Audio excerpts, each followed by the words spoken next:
Inirekomenda ng World Health Organization ang 6 na buwang exclusive breastfeeding para sa mga sanggol. Ibig sabihin po nito, gatas lang ng ina ang dapat ibigay sa mga baby para lubos siyang maprotektahan sa mga sakit.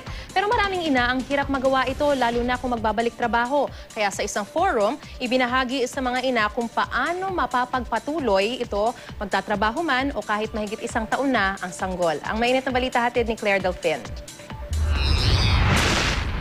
Full-time working mom ka man, hindi raw ito dahilan para hindi makapag-breastfeed sa iyong baby.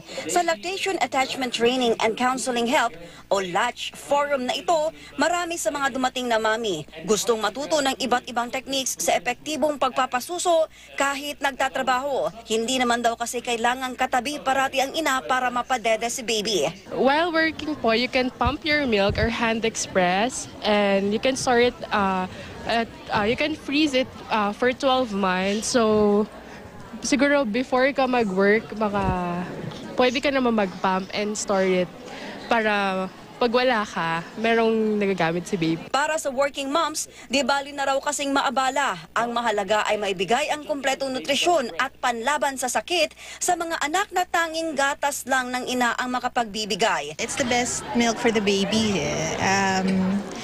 It has so many benefits. It protects the baby from so many sicknesses, and then it protects the mom from cancer, and then makes the baby smarter. Dami-daming benefits. Ang pagtitipong ito ng mga ina, bahagi ng pagdiriwang ng International Breastfeeding Awareness Month ngayong Agosto.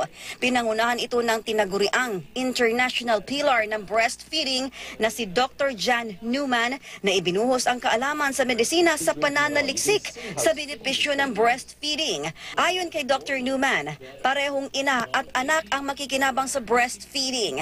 Bukod siyempre sa bonding ng mag-ina at tipid sa gastos ang pagpapadede, makakatulong din ito para malabanan ang ilan sa nakamamatay na sakit ng mga babae gaya ng breast at ovarian cancer. Kay baby naman, ang breastfeeding ay nakakatulong para malabanan ang mga chronic condition tulad ng obesity, high cholesterol, high blood pressure, diabetes, childhood asthma at childhood leukemia. There's no reason that women should not be able to breastfeed. It is true that in some places the hospitals are not very supportive of breastfeeding, but that has to change.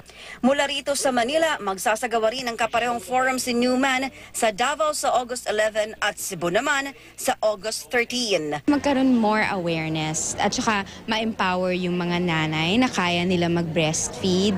Claire Delfin, GMA News.